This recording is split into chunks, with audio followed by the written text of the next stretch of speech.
अपने ही चंचल मन को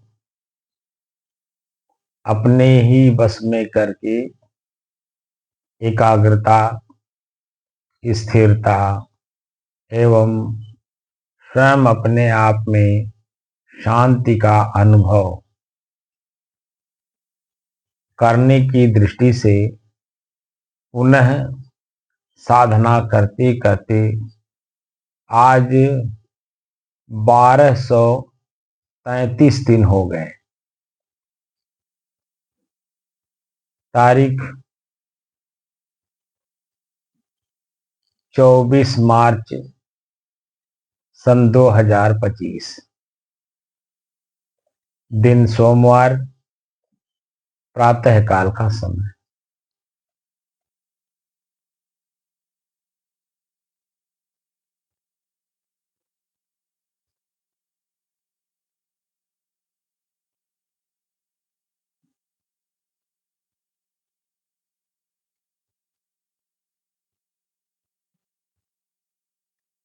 पाँच नवंबर सन 2021 से और आज तक 24 मार्च सन 2025 का ये जो समय चला गया, यह लौट कर नहीं आना है। वर्तमान समय भी समय के साथ निकला जा रहा है।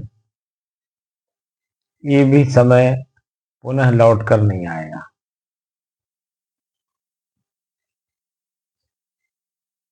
भविष्य अंधकार में है, दिखाई नहीं दे रहा है। हम मात्र कल्पना करते हैं कि ऐसा हो जाए तो अच्छा होगा।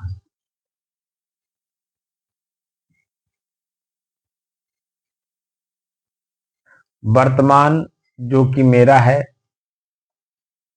इसी वर्तमान में हम अपने आप में रह नहीं पाते। भूत और भविष्य की कल्पना करके मन से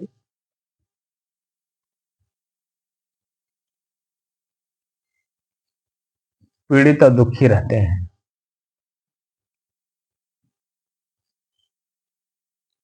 अपने मन की पीड़ा को समाप्त कर, भूत भविष्य को त्याग कर हम वर्तमान में शांत बने रहें, इसका उपाय ढूंढा जा रहा है। और उसका उपाय यही है, वैराग्य और अभ्यास।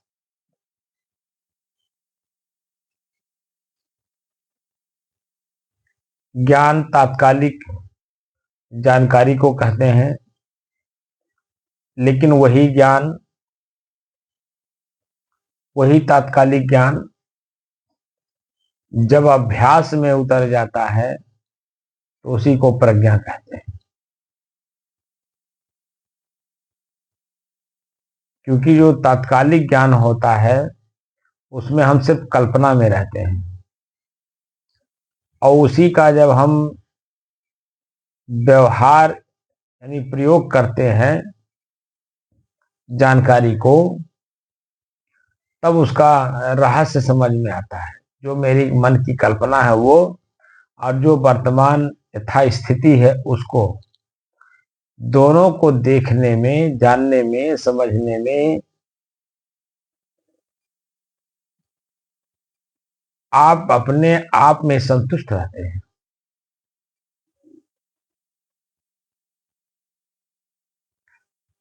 अगर आप अपने आप में संतुष्ट नहीं है तो इसका मतलब है कि मन आपका जो जानकारी रखता है उसका प्रयोग किया नहीं। क्योंकि प्रयोग करते समय उसकी वास्तविक स्थिति का ज्ञान होता है। कल्पना कुछ कहती है, लेकिन तात्कालिक जो ज्ञान है या उसका अपना रहस्य है, प्रयोग करते समय समझ में आता है।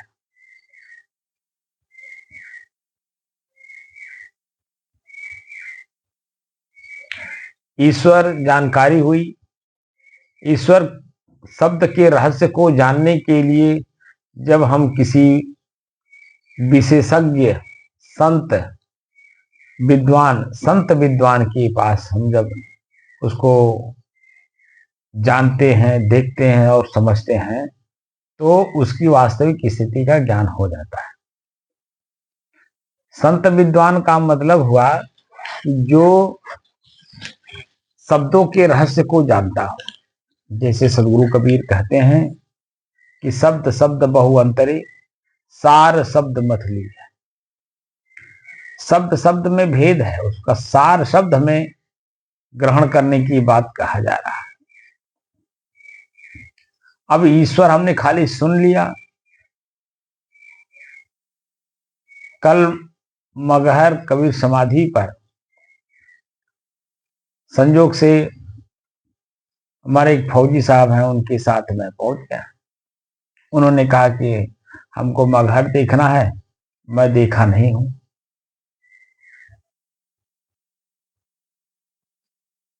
उनको लेकर के पहुंचा तो संजोग से आरती के समय ही पहुंचे, शाम को।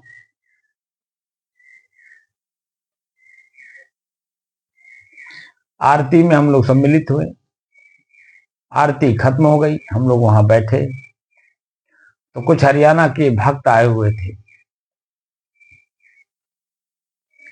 तो जो वहां पुजारी हैं रामशरण दास जी, तो उन्होंने कहा कि कुछ सत्संग हो जाए। अपना कुछ सत्संग उन्होंने सुनाया, भजन और कुछ व्यवहारिक जीवन का कुछ जानकारी दी। परिवार में कैसे रहना चाहिए, परिवार का मान सम्मान कैसे करना चाहिए, इस पर उन्होंने बताया। हमसे उन्होंने कहा कि जन भाई आप भी कुछ आए हुए भक्तों को कुछ बता दीजिए। हमने शुरू किया कि संतों घर में झगड़ा भारी। आपके घर में झगड़ा हो रहा है, आपको पता नहीं है, और आपका घर है आपका शरीर। शरीर रूपी घर में झगड़ा हो रहा है, यह बात सदगुरु कबीर कहते हैं। इसी पर हमने चर्चा किया। अध्यात्म के बारे में बताया। अध्यात्म क्या है? अधिघनात्म, आधि अधूरा शब्द है, उसे पूरा करेंगे तो दो शब्द अपने आप में बनता है, अध्याय और अध्ययन। अध्याय, पाठ और लेसन को कहते हैं, सब्जेक्ट को कहते हैं, विषय को कहते हैं,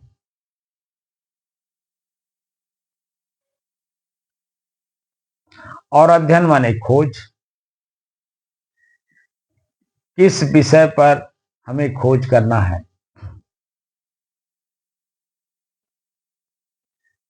तो उसी में एक शब्द है आत्म। तो आत्म शब्द का क्या अर्थ होता है? स्व, स्वयं, मैं, निज, खुद और स्वतः, ये 6 अर्थ होता है। अर्थात अध्यात्म का मतलब हुआ कि स्वयं मैं कौन हूं।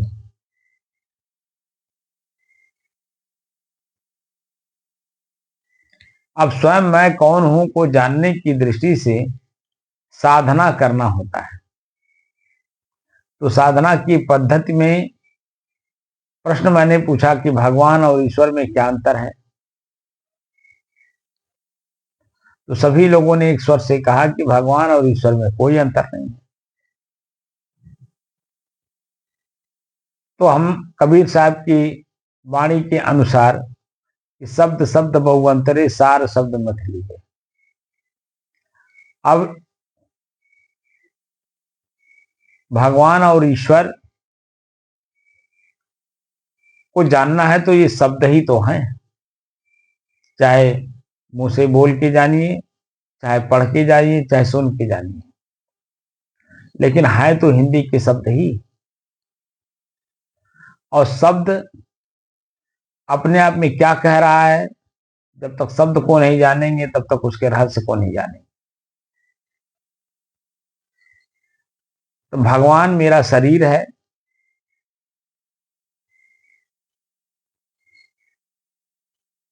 जब इस बात को बताया तो लोग प्रश्न कर दिए कि महाराज मेरा शरीर भगवान कैसे।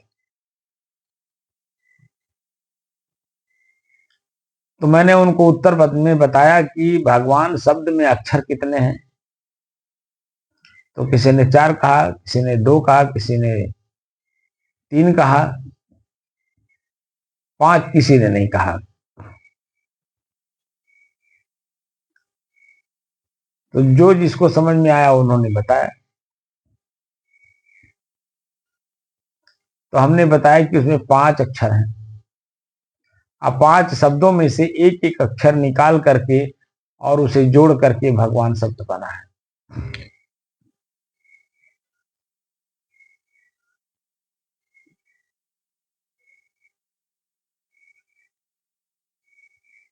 और वो शब्द आए कहां से, यानी वो अक्षर आए कहां से। तो वो कौन से शब्द है जिसमें से निकाला गया। तो भा भूमि, तो भूमि में से भा लिया। ग गगन, गगन में से ग ले लिया। व वायु, वायु में से व ले लिया। आग, आग में से आ ले लिया। न नीर, नीर में से न ले लिया। जोड़ करके बना दिया कि आपका शरीर ही भगवान है।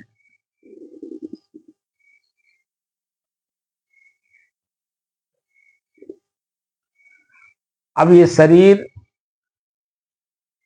और मैं के अंतर में जब हम जानने लगेंगे तो शरीर मेरा है तो मैं कौन हूं। तो मैं कौन हूं को जानने की दृष्टि से साधन का प्रयोग करना है ईश्वर। ईश्वर शब्द एक साधन है, न कि साध्य है।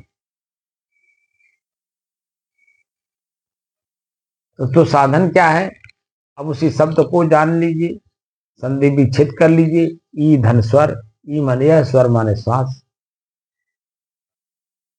अपने आप के श्वास को ही दृष्टा दृश्य के अभ्यास में अपने से अलग होकर के देखिए कि मेरा श्वास कैसे चल रहा है। पहले ही प्रश्न है। पहले तो अपने श्वास को देखने का अभ्यास करिए, क्योंकि श्वास दिखाई देता नहीं।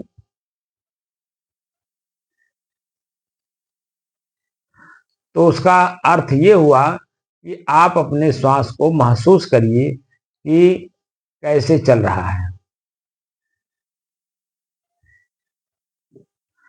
तो श्वास को देखिए। तो श्वास को कैसे देखेंगे, क्योंकि वो दिखाई देगा नहीं। तो उसमें बताया कि महसूस करिए।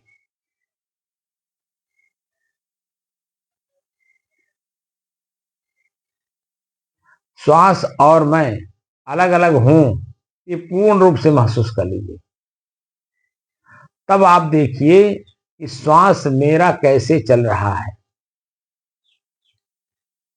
जब दोनों अलग अलग हो जाएंगे, श्वास और मैं, तो आपको वहां स्पष्ट हो जाएगा कि मेरा श्वास कैसे चल रहा है। आप बोल रहे हैं तो, चल रहे हैं तो, बातचीत कर रहे हैं तो, सामान्य रूप से बैठे हैं तो आपका श्वास कैसे चल रहा है, यानी धीमी गति से चल रहा है, मध्यम गति से चल रहा है, या तेज गति से चल रहा है। ये तीन बातें समझ में बात आई। और श्वास मेरे से अलग है, ये निश्चित हो गया। तो इन्हीं दो शब्दों प्रश्नों को जानने के लिए आपको कितना समय व्यतीत करना पड़ा।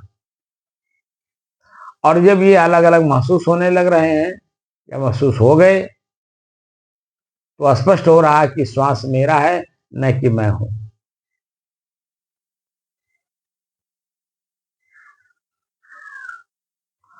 तो वहीं से धीरे धीरे हर चीज मेरे से अलग है।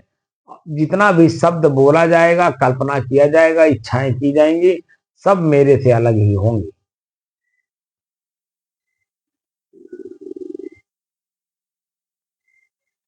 तो प्रश्न हुआ कि मैं कौन हूं।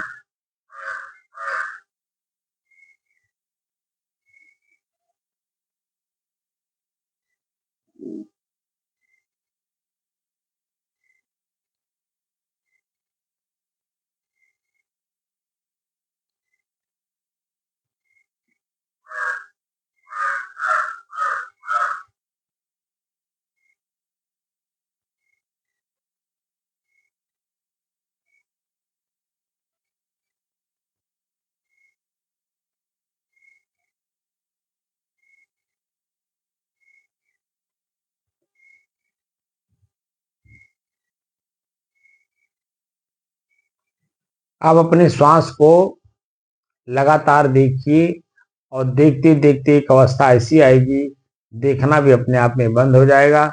आपको खुद कुछ किसी भी प्रकार का कोई महसूस नहीं होगा।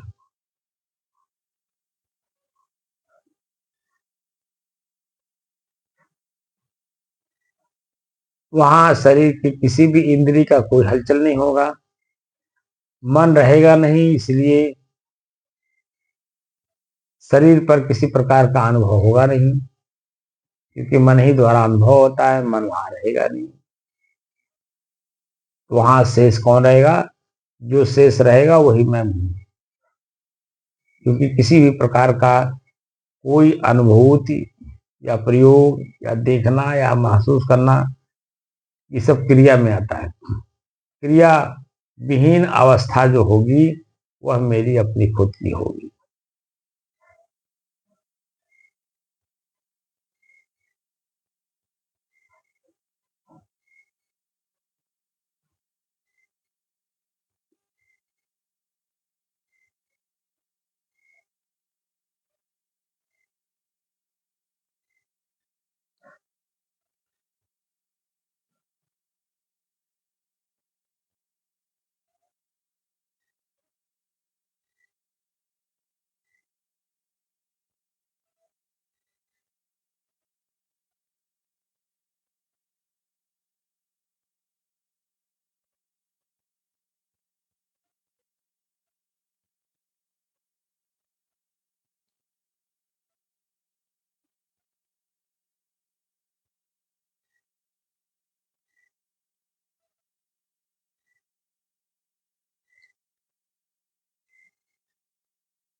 हम्म,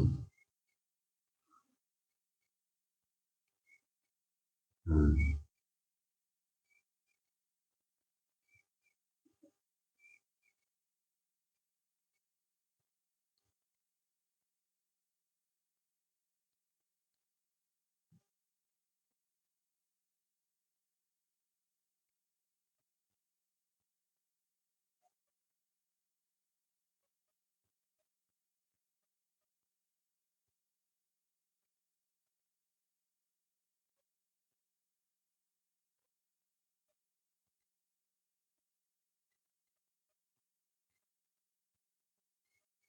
हम्म,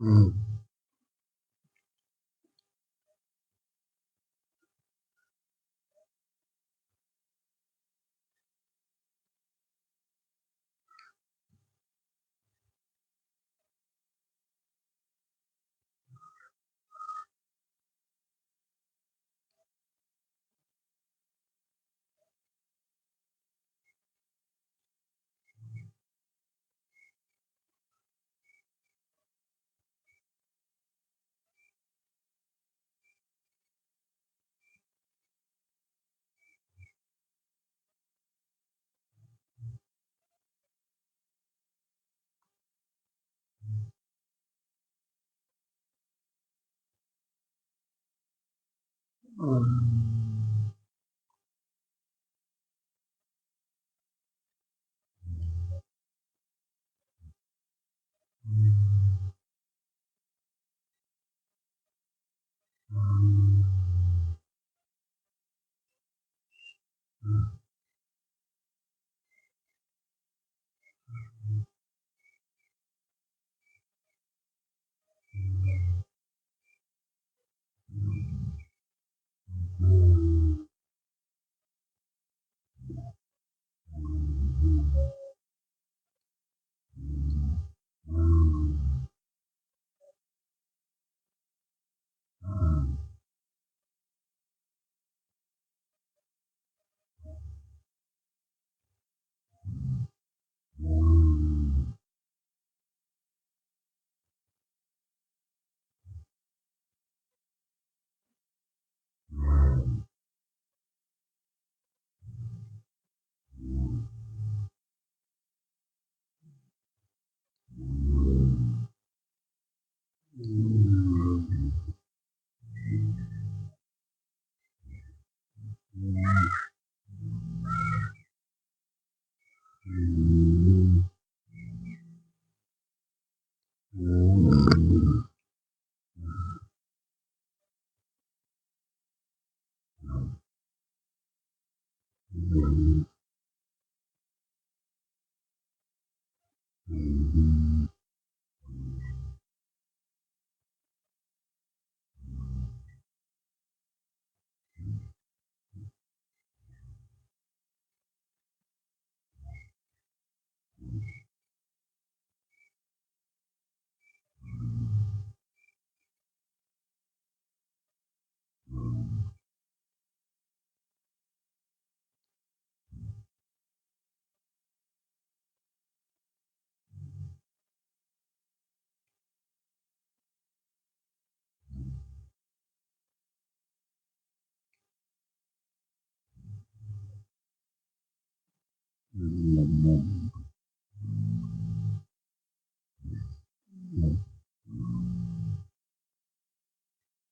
हम्म,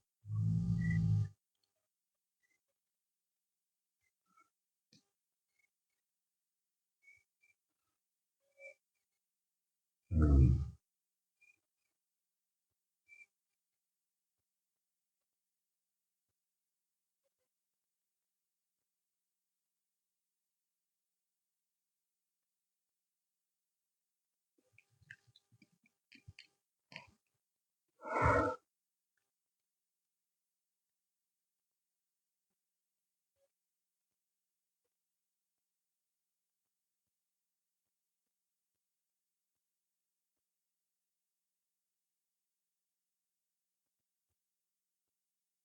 हम्म,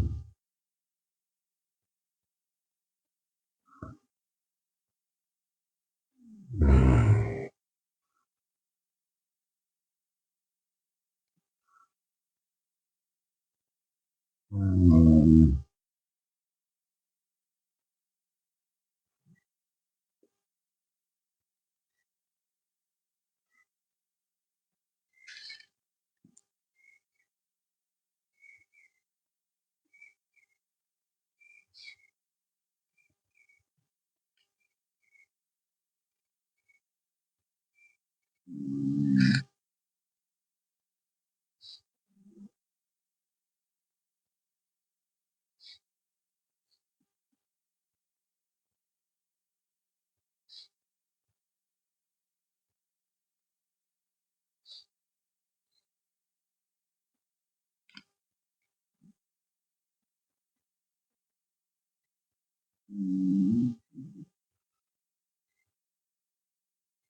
हम्म, हम्म,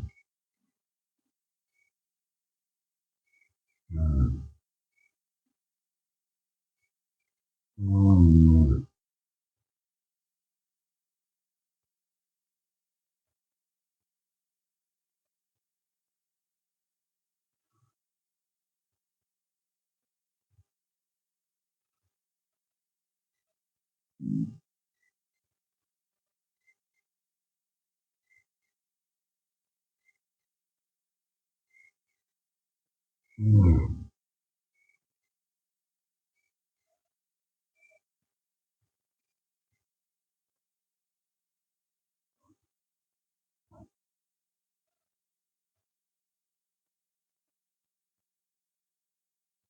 हम्म,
हम्म, हम्म,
हम्म,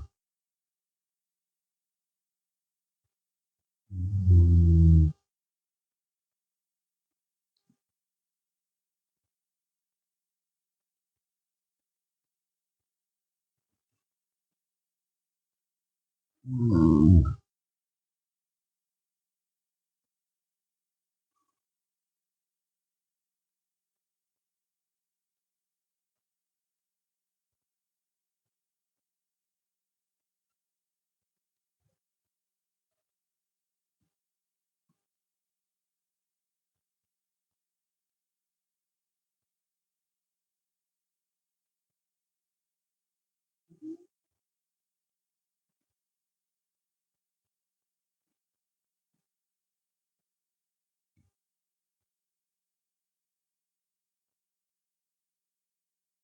हम्म।